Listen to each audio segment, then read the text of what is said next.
नमस्कार विद्यार्थी मित्रों, धोरण 6 विषय हिंदी पाठ तीसरा जरा मुस्कुराए એટલે કે આ चुटकुला છે। जीवन में हास्य सबके लिए अच्छा है और स्वास्थ्य के लिए तो बहुत ही अच्छा है और हास्य से हमारे शारीरिक और मानसिक दोनों स्वस्थ रहते हैं। इसीलिए तो जीवन में स्वास्थ्य को सबसे अधिक महत्व એટલે કે હાસ્ય को महत्व दिया गया है। जीवन में हास्य का बहुत बड़ा ही महत्व है એટલે કે જીવનમાં હાસ્યનું ખૂબ જ વધારે महत्व છે। हास्य जीवन के दुखों को भुलाकर नई उमंग भर देता है એટલે કે આ જીવનમાં આપણા જીવનમાં કંઈ દુઃખ હોય, કંઈ તણાવ હોય તો હસીયુક્ત વાત નીકળી હોય તો માણસને એ પોતાનું છે કંઈ દુઃખ હોય એ ભૂલાવી દે છે અને નવા પ્રકારનો ઉમંગ છે એ ભરી દે છે। हंसने से हमारा स्वास्थ्य अच्छा रहता है એટલે કે હાસ્યથી આપણું સ્વાસ્થ્ય સારું રહે છે। આ તો દરેક જગ્યાએ સવારના પૂરમાં માણસ ચાલવા તો છે ભેગી લાફિંગ થેરાપી પણ કરે છે એટલે કે મોટેથી હસે છે કારણ કે હસવું એ સ્વાસ્થ્ય માટે ખૂબ જ ફાયદાકારક હોય છે। आइए कुछ ऐसे चुटकुले पढ़े कि जो आपको मुस्कुराने के लिए मजबूर करेंगे એટલે એવું કહે છે અહીંયા કે આવો આજે આપણે એવા ઘણા ચુટકુલાનો અભ્યાસ કરીએ કે તમને એ હસવા મજબૂર જરૂરથી કરી દેશે। માલિક ને કિરાયેદાર સે કહા, માલિક એટલે કે મકાન માલિકની વાત કહેવામાં આવે છે અને કિરાયેદાર એટલે કે ભાડુઆતને। तुम मुझे किराया क्यों नहीं देते એટલે મકાન માલિક છે એ ભાડુઆતને કહે છે કે તું મને ભાડું શું કામે નથી આપતો। किराएदार ने कहा, आपने ही तो कहा था इसे अपना ही घर समझना, यानी कि जब ये किराएदार है मकान देखने जाता है तो मकान मालिक कहता है कि यह कमरा है, यह रसोड़ा है और इसे तुम अपना ही घर समझकर रहना। એટલે કે કિરાયેદાર ભાડુઆત મકાન માલિકને એમ કીધું તો મકાન માલિકે ભાડુઆતને કે આને તો તારું જ ઘર સમજીને રહેજે। એટલે જ્યારે મકાન માલિક ભાડુઆત પાસે ભાડું માગવા જાય ને ત્યારે એમ કહે છે કે ભાઈ તું મને ભાડું શું કામે નથી આપતો? તો ભાડુઆત કહે છે કે તમે તો મને કહ્યું હતું કે આ મકાનને તું તારું જ ઘર સમજીને રહેજે।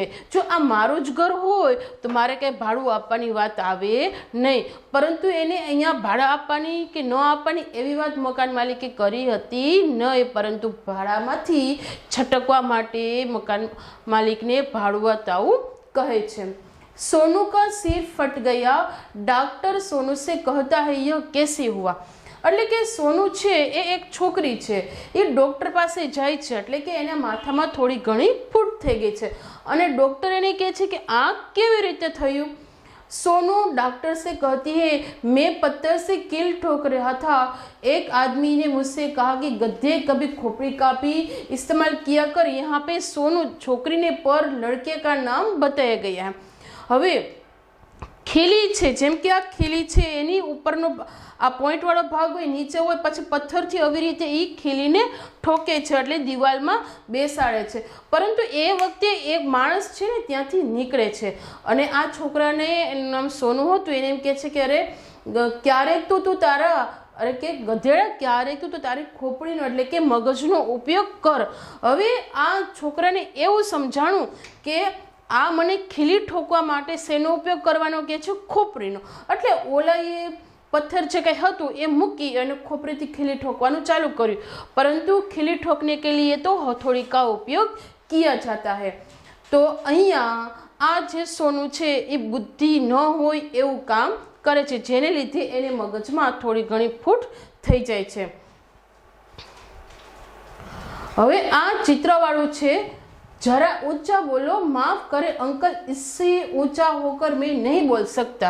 હવે અહીંયા એના કાકાનો ફોન છોકરા ઉપર આવે છે એટલે કાકા ઊંચા બોલો, ઊંચા યાની કે મોટેથી બોલવાની વાત કરે, પણ આ છોકરો છે એ એક ટીપાઈ બીજી અને ત્રીજી એમ 3 ટીપાઈ ઉપર ચડી અને એની ઉપર બેઠો છે અને ફોનમાં વાત કરે છે। એટલે એના કાકા એમ કહે છે કે ભાઈ તું હજી જરા ઊંચેથી બોલ, પણ આ છોકરો એમ સમજો કે મને હજી આની ઉપર ચડીને બોલવાનું કહે છે, પણ એમ નહીં, ઊંચે યાની કે મોટેથી બોલવાની વાત કરવાની કહેવામાં આવ્યું છે, કારણ કે કાકા થોડા બહેરા હતા.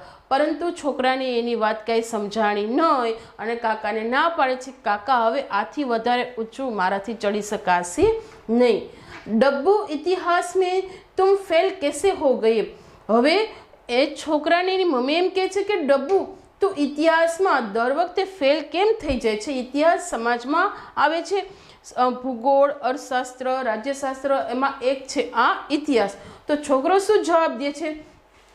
क्योंकि सभी प्रश्न उस समय के पूछे गए थे जब मैं पैदा ही नहीं हुआ था.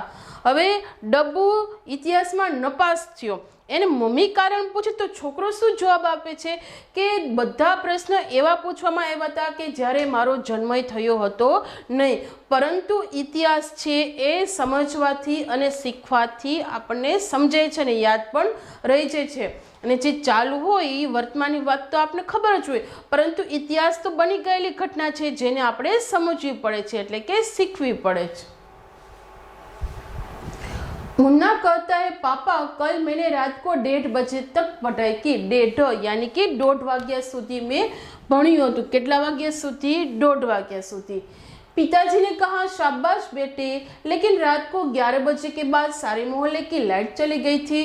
છોકરાએ ભણવાની વાત કરી હતી 1:30 વાગ્યા સુધી, એ પણ રાતના. હવે અહીંયા પિતાજી કહે છે કે શાબાશ દીકરા, પહેલાં તેને શાબાશી આપી અને પછી કહે છે કે આપણા આખા મોહલ્લાની લાઇટ કેટલા વાગે ચાલી ગઈ હતી? 11 વાગે. હવે 11 વાગે લાઇટ વહી ગઈ હોય તો છોકરો 1:30 વાગ્યા સુધી ભણતો હોય એ કઈ રીતે? તો એવું એને પપ્પાએ પૂછ્યું તો છોકરો શું જવાબ આપે છે? मुन्ना कहता है सच मैं तो पढ़ने में इतना मग्न था कि मुझे पता ही नहीं चला. આ છોકરો એમ કહે છે કે ભણવામાં એટલો મગ્ન હતો, તલ્લીન હતો કે મને કંઈ ખબર પડી જ નહીં કે લાઇટ 11 વાગે હોઈ ગઈ.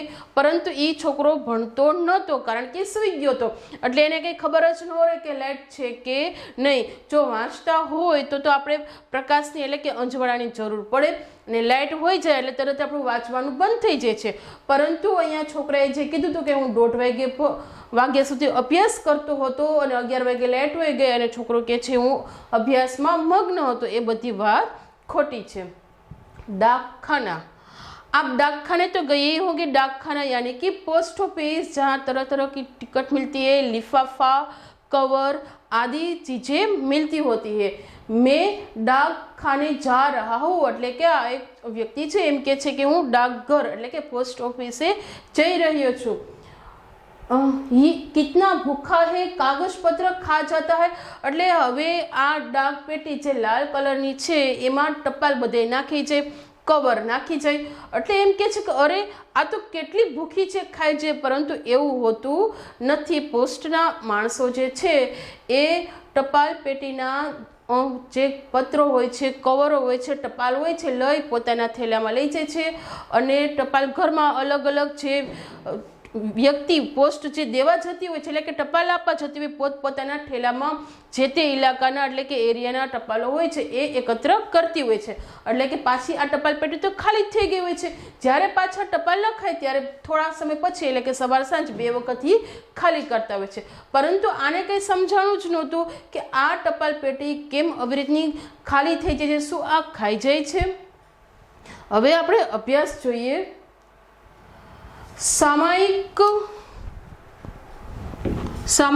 अखबारों में से चुटकुले पढ़िए और कक्षा में सुनाइए. आपने जो चुटकुले सुने या पढ़े हो उन्हें लिखिए. હવે અહીંયા જે રીતના ચુટકુલા હતા એ રીતના બીજા ચુટકુલા તમારી પાસે હોય તો એને એકત્ર કરવાના છે. प्रश्न नंबर 2, निम्नलिखित परिच्छेद में मुहावरे ढूंढिए और उनके अर्थ देकर वाक्य में प्रयोग कीजिए. એટલે કે અહીંયા મુહાવરે અહીંયા આપણે આપેલા છે અને એ મુહાવરા આપણે પાકી બુકમાં લખવાના છે. એનો અર્થ અને વાક્ય બંને આપણે લખવાના છે. તો સૌથી પહેલા આપણે પેરેગ્રાફ વાંચતા જઈએ અને એમાંથી કયા કયા મુહાવરે એટલે કે રૂઢિપ્રયોગ આપેલા છે જોઈએ. રમેશ પઢાઈ મેં હોશિયાર લડકા હે. એટલે કે રમેશ ભણવામાં ખૂબ જ હોશિયાર છોકરો છે. इसीलिए रमेश पिताजी की आंखों का तारा. आ मुहावरा नंबर 1 છે.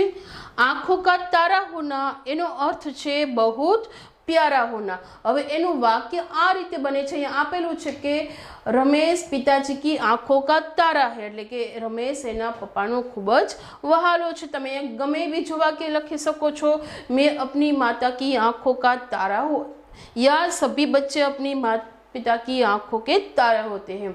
हर साल रमेश ने कमर कस के परीक्षा की तैयारी की थी। इस साल, हर साल नहीं परंतु इस साल कमर कसना आ बीजो मुहावरो छे।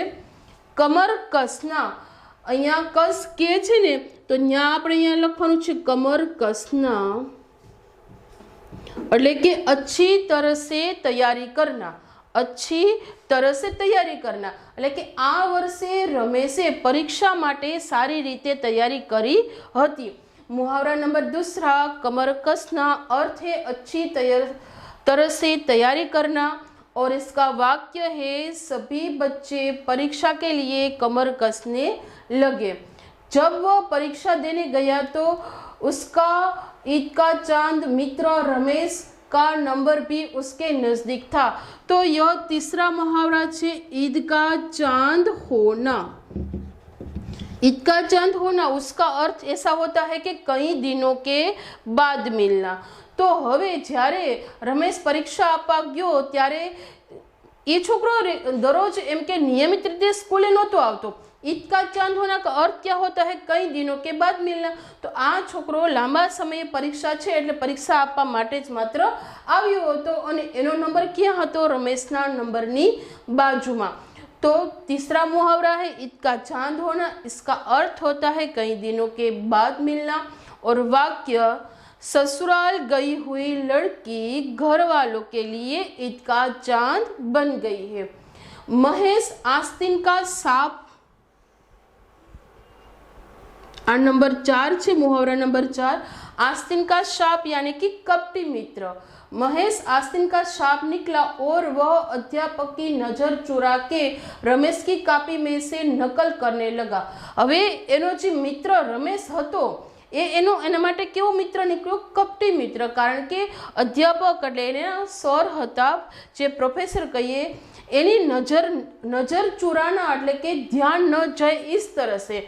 यहाँ पे पांचवा मुहावरा भी आता है नजर चुराना, એટલે કે किसी का ध्यान न जाए इस तरह से, એટલે કે અધ્યાપકને ખબર ન પડે એવી રીતે એ રમેશની કાપી यानी કે એને પેપરમાંથી જોઈ અને પોતે નકલ કરી રહ્યો, એટલે કે એમાંથી જોઈને તે લખી રહ્યો હતો। હવે નંબર 4, आस्तीन का सांप अर्थ है उसका कपटी मित्र। महेश रमेश के लिए आस्तीन का सांप निकला, और नजर चुराना मुहावरा का अर्थ है किसी का ध्यान न जाए इस तरह से काम करना। तो उसका वाक्य इस तरह से बनता है, चोर सेठ जी के यहाँ से नजर चुरा के गहने ले गया। उस वक्त अध्यापक ने देखा और वे आग बबूला हो गया। आग बबूला होना छठा मुहावरा है, जिसका अर्थ होता है बहुत क्रोधित होना या तो बहुत गुस्से होना। तो इसका वाक्य में प्रयोग करें तो चोरी पकड़े जाने पर सेठ नौकर पर आग बबूला हो उठे। तो ये 6 मुहावरे, उसके अर्थ और वाक्य आपको अपनी नोटबुक में लिखने हैं।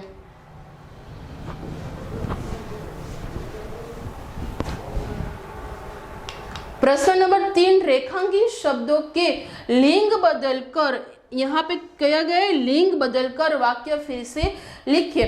जो रेखांकित पद है वे आपको शब्द के रूप में भी पूछे जाते हैं और वाक्य के रूप में भी पूछे जाते हैं। जिस तरह से मेरे दादाजी यात्रा पर गए हैं।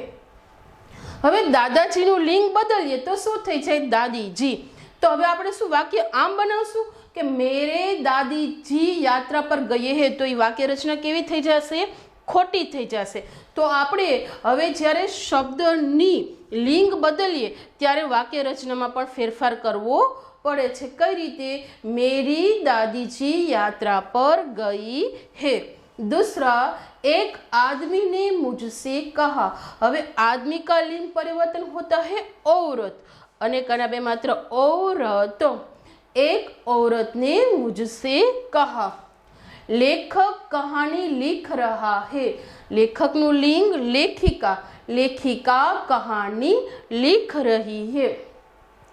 मेरी मालकिन का स्वभाव बहुत अच्छा है। अब मालकिन का लिंग परिवर्तन होता है मालिक, तो उसका वाक्य इस तरह से बनता है, मेरे मालिक का स्वभाव बहुत ही अच्छा है। बारिश को देखकर मोर नाचने लगा। मोर का लिंग परिवर्तन होता है मोरनी। बारिश को देखकर मोरनी नाचने लगी। जंगल में शेर दहाड़ रहा है। शेर का लिंग परिवर्तन होता है शेरनी। जंगल में शेरनी दहाड़ने लगी। सेठ दुकान में बैठे हैं, तो सेठ का लिंग परिवर्तन सेठानी। सेठानी दुकान में बैठी है। अध्यापक पढ़ा रहे हैं। अध्यापक નું લિંગ પરિવર્તન અધ્યાપિકા એટલે કે અધ્યાપિકા પઢા રહી है। पंडित रामायण सुनाने लगा। पंडित નું લિંગ पंडिताइन, ई दीर्घ आवશે આવી રીતનું पंडिताइन।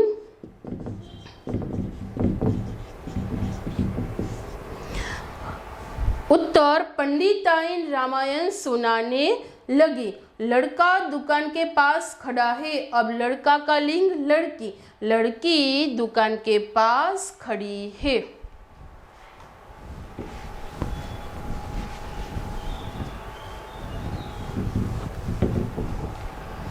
नंबर 4 प्रश्न नंबर उदाहरण के अनुसार शब्द के 4-4 वाक्य में प्रयोग कीजिए। यहाँ पे हमें 5 शब्द दिए हैं और इन शब्द पर से हमें 5 शब्द पर से 4-4 वाक्य लिखने हैं। किस तरह से? यहाँ पे घर दिया गया है, घर पर से यहाँ पे 4 वाक्य लिखे हैं, पर इसके अलावा हम अन्य भी वाक्य लिख सकते हैं। जैसे मेरा घर सूरत में है, तो आप ऐसा भी लिख सकते हैं, मेरा घर पास में ही है। मुझे अपना घर बहुत पसंद है। मेरे घर में 3 कमरे हैं। मेरा घर साफ रखता हूँ, मैं अपना घर साफ रखता हूँ। तो इसके अलावा कोई भी वाक्य लिख सकते हैं, पर घर शब्द इसमें आना चाहिए। अब बाग पर से वाक्य बनाते हैं। तो हमारे शहर में एक बड़ा सा बाग है। दूसरा वाक्य, मैं नियमित बाग में जाता हूँ। तीसरा, मुझे बाग में टहलना अच्छा लगता है। और चौथा, मेरे बाग में कई तरह के फूल के पौधे हैं। तो इस तरह नदी, दोस्त, पसंद और कहानी पर से आपको अन्य 4-4 वाक्य लिखने हैं। प्रश्न नंबर 5, कहावतों के अर्थ दिए गए हैं, कक्षा में उदाहरण देकर चर्चा कीजिए। ये कहावत है, परीक्षा में आपको सिर्फ इतना ही दिया जाएगा, अकल बड़ी या भैंस, और उसका आपको अर्थ लिखना होता है। पर આપણે અહીંયા अर्थ तो बाजू में आपेलो छे, આપણે એનું સમજ મેળવવાની છે એટલે એના વિશે ચર્ચા પણ કરશું। अक्कल बड़ी या भैंस, अरे शरीर बड़ा होने की अपेक्षा अक्कल बहुत ही बड़ी होती है। और दूसरा देखें तो शारीरिक ताकत से मानसिक ताकत अधिक होती है। अब हम इसके बारे में चर्चा करें तो रोग के जंतु कितना होता है? बहुत ही छोटा होता है, पर ये छोटा सा जंतु व्यक्ति को बीमार करने के लिए बहुत ही काफ़ी होता है और वे लोगों को कड़वी दवाएं पीने पर मजबूत कर देता है। अक्कल दिखी नहीं जाती, भैंस दिखी जाती है, वे तो बहुत बड़ी होती है, पर व्यक्ति अपने अक्कल के द्वारा शेरबाग जैसे प्राणियों को भी पालतू बनाकर रख सकता है। आसमान से गिरा, खजूर में अटका, उसका अर्थ है यानी कि ये उसका उत्तर है, एक के बाद एक विपत्ति में फंसना। तो उसकी चर्चा करें तो यानी कि वाक्य में प्रयोग करें तो, पिताजी दादाजी को अस्पताल में भर्ती करके घर लौटे तो दादी जी सीढ़ियों से फिसल गई थी। इसे कहते हैं कि आसमान से गिरा और खजूर में अटका। એટલે કે આપણી ઉપરથી એક સંકટ ગયું હોય, તરત જ બીજું સંકટ આવીને ઊભું રહી જાય, ત્યારે વ્યક્તિ આ કહાવતનો ઉપયોગ કરે છે કે આસમાન से गिरा और खजूर में अटका। आए थी हरि भजन को ओटन लगे कपास, एनो उत्तर छे अच्छा काम छोड़कर महत्वहीन काम में लग जाना। तो हम वाक्य में प्रयोग देखते हैं कि सोहन अभिनेता बनने के लिए मुंबई गया, पर पूरा साल बीत जाने पर उसे छोटा सा भी काम नहीं मिला, इसीलिए उसे कंपनी में क्लर्क की नौकरी करनी पड़ी। इसे कहते हैं आए थी हरि भजन को ओटन लगे कपास। जो गरजते हैं वो बरसते नहीं। उसका उत्तर है जो डींग मारते हैं वे काम नहीं करते।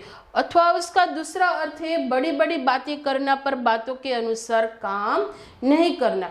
उसका हम वाक्य में प्रयोग करें तो चुनाव के समय वादे किए जाने वाले नेता चुनाव पूर्ण हो जाने के बाद जीत जाने पर वे इलाके में नजर ही नहीं आते। इसे कहते हैं जो गरजते हैं वे बरसते नहीं है। जैसी करनी वैसी भरनी। जो जैसा करता है उसी के अनुसार ही फल भुगतना पड़ता है। दूसरा अर्थ है छोटा सा कर्म के अनुसार फल भुगतना। लड़की बाजार जा रही थी, उसके गले में रही सोने की चेन खींचकर एक आदमी भाग रहा था। लड़की के चिल्लाने पर लोगों ने उसे कसके पकड़ लिया और उसकी धुलाई कर दी। इसे कहते हैं कि जैसी करनी वैसी भरनी। तो यहाँ तक के सारे प्रश्नों के उत्तर आपको अपनी नोटबुक में लिखने हैं।